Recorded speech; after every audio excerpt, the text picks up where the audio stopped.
ফুলকো ফুলকো নরম তুলতুলে চিতই পিঠা খেতে বেশ ভালো লাগে। এবারে যে পরিমাণ শীত পড়েছে, যে কোনো ধরনের পিঠাপুলি খেতেই বেশ ভালো লাগছে। আজকে আমি তৈরি করেছি নরম তুলতুলে ফুলকো চিতই পিঠা। আর এই চিতই পিঠাগুলো তৈরি করা খুবই সহজ। আমি কিভাবে তৈরি করেছি আজকে পুরো রেসিপিটি থাকবে আপনাদের জন্য খুবই সহজভাবে। আজকের এই পিঠাগুলো তৈরি করেছি চালের গুঁড়ো ছাড়াই। চালের গুঁড়ো হাতের কাছে না থাকলে এইভাবে খুব সহজেই পিঠাগুলো তৈরি করে নেওয়া যায়।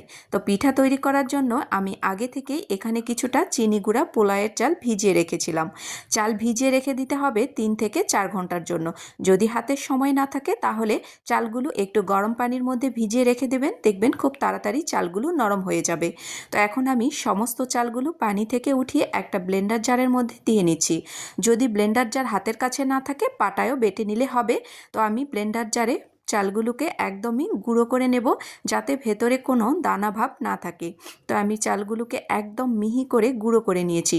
সামান্য একটু পানি দিয়ে চালগুলোকে গুঁড়ো করে নিয়েছি। দেখুন একদমই আঠালো একটা ব্যাটার তৈরি হয়েছে। আর চিতই পিঠা তৈরি করার জন্য ব্যাটারটা অবশ্যই আঠালো হতে হবে। হাতের কাছে যদি চালের গুঁড়ো না থাকে এভাবে কিন্তু এই পিঠাগুলো তৈরি করে নেওয়া যায় খুব সহজেই। তো দেখুন এটা অনেকটা ঘন হয়ে গেছে।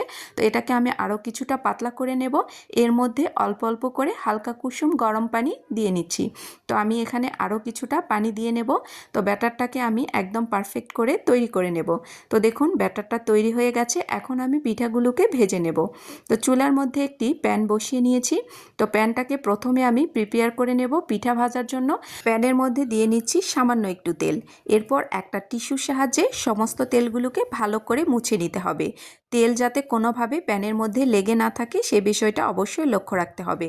তেল ভালো করে মুছে না নিলে পিঠে ভাজার পরে পিঠেগুলোর পেছনে শক্ত হয়ে যাবে। তো অবশ্যই ভালোভাবে তেলগুলোকে মুছে নিতে হবে। এরপর পিঠের খোলাটাকে ভালো করে গরম করে নিয়ে এর মধ্যে আমি ব্যাটার দিয়ে নিচ্ছি। একটু খালি করে পিঠাগুলোকে দিয়ে নিতে হবে, কারণ পিঠাগুলো ফুলে উঠবে, সেজন্য একটু জায়গা রেখে দিতে হবে। এরপর আমি একটা ঢাকনা দিয়ে নিচ্ছি। 1 মিনিট হাই হিটে এটাকে জাল করে নেব। তো 1 মিনিট বাদেই আমি ঢাকনাটাকে উঠিয়ে নিচ্ছি। দেখুন পিঠেগুলো একদমই ফুলকো ফুলকো হয়েছে। এই পিঠেগুলো গরম গরম দুধের মধ্যে ভিজিয়ে নিলে একদমই নরম তুলতুলে হবে, খেতেও বেশ ভালো লাগবে। তো এরকম করেই আমি সবগুলো পিঠাকেই ভেজে নেব। তো সবগুলো পিঠা ভাজা হয়ে গেছে। তো দেখুন নরম তুলতুলে ফুলকো চিতই পিঠা রেডি। এই পিঠাগুলো যে কোনো ধরনের ভর্তা অথবা মাংসের ঝোল দিয়ে এই চিতই পিঠা খেতে বেশ ভালো লাগে। তবে দুধে ভেজানো চিতই পিঠা খেতেই আমার কাছে বেশ ভালো লাগে। তো দেখুন পিঠাগুলো একদমই নরম তুলতুলে হয়েছে। একটা পিঠা আমি আপনাদেরকে ভেঙে দেখাচ্ছি। দেখুন পিঠার ভিতরেও একদম জালিদার হয়েছে। তো কেমন লাগলো আজকের রেসিপিটি? যদি ভালো লেগে থাকে অবশ্যই লাইক, কমেন্টস এবং শেয়ার করে দিয়ে যেতে ভুলবেন না।